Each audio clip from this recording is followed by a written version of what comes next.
Today we are going to talk about present perfect, past perfect, and future perfect. Now, perfect means that there is a connection between the moment that you are talking about and some past action or something that happened or could be observed in the past. For example, when you talk about the present perfect, you say, I have done it, so that means that the action that you carried out a few minutes ago or a few hours ago actually affects the current state of affairs. So you can say, I have done my homework, and that means that, okay, I can go outside and play with my friends. Now you can't because of the coronavirus, unfortunately. And so that refers to action, but it also can refer to states. For example, you met me for the first time some weeks ago or some months ago, and you have known me for a few months. So that indicates the state of affairs that started some time ago, and this state has been going on until the present moment. And you say since, when you give a particular point in time, for example, since the 12th of January, or you can say for, when you say, when you mention the duration of the time, how long you have known me, how long you have lived in a particular place. So that's the present perfect. Some languages also have a similar structure, but they shouldn't be confused with the English present perfect. For example, in German, you can say something like, Ich habe das gestern gemacht. But that in English you can't say that I have done it yesterday, because yesterday is a period of time that is over now. So you should say I did it yesterday. And likewise in French, for example, je le fais hier. I have done it yesterday. This is not allowed in English, so you shouldn't, even though it may be referred to as composé or something like similar to English perfect, it has a different usage. So you may refer to finished past and still say, Ich habe das gemacht, je le fais. In English, that's not possible, as I have said. When do you use the perfect? When you don't say when something was done. For example, I have read the book, and it typically has got some influence on the current state of affairs. So I have read the book, and now you can take it back to the library. So that's the present perfect. I have lived here for 5 years. So that means that I moved in here 5 years ago and I still live here. So I have lived here, or I have been living here for 5 years. Both forms are correct. So that's the present perfect. Now let's talk about the past perfect.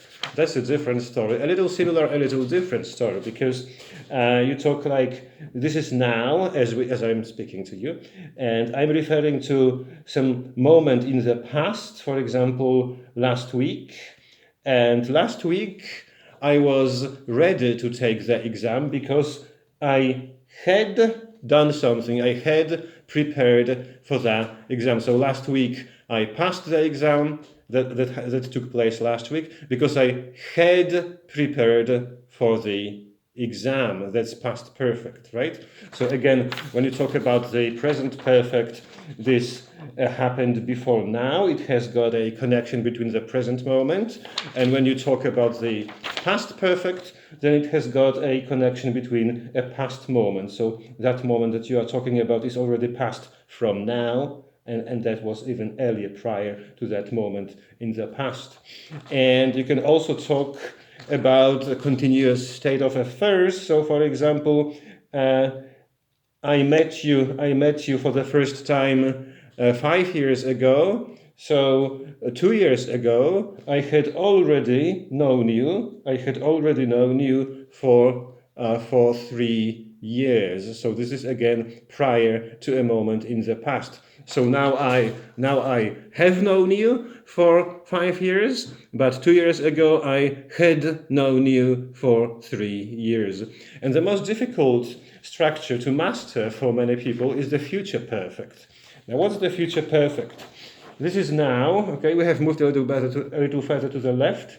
So that means, first of all, I want to explain the difference between future simple and future perfect. So future simple, I just will do it. So you are referring to a point in time in the future, and you say that you will do something at a particular point in time in the future. What about future perfect? I will have done something by a particular moment in the future. Or so, first of all, from now you project your statement to the future. I will, and then from the future go backwards. Have been doing. Or next year I will have known you for 5 or 6 years. Next year I will have known you for 6 years. Many native speakers sometimes don't use the tenses, especially in American English. Instead of asking, like you do in British English, have you seen him? In American English, you would often say, did you see him?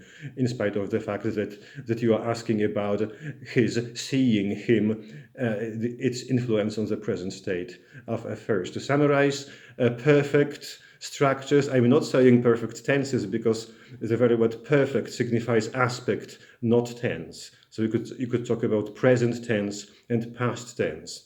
So the perfect aspect signifies interconnectedness between a past moment and a present moment. That's present perfect. I've done it.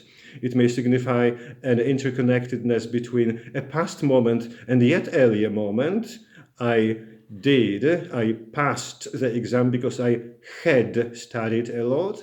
And future perfect signifies something in the future, a point in the future. For example, today at 4 p.m. I will have been working for 8 hours because I started working at 8 hours. Now I have been working for 5 hours, and at 4 o'clock in the afternoon I will have been working for so many hours, like 8 hours.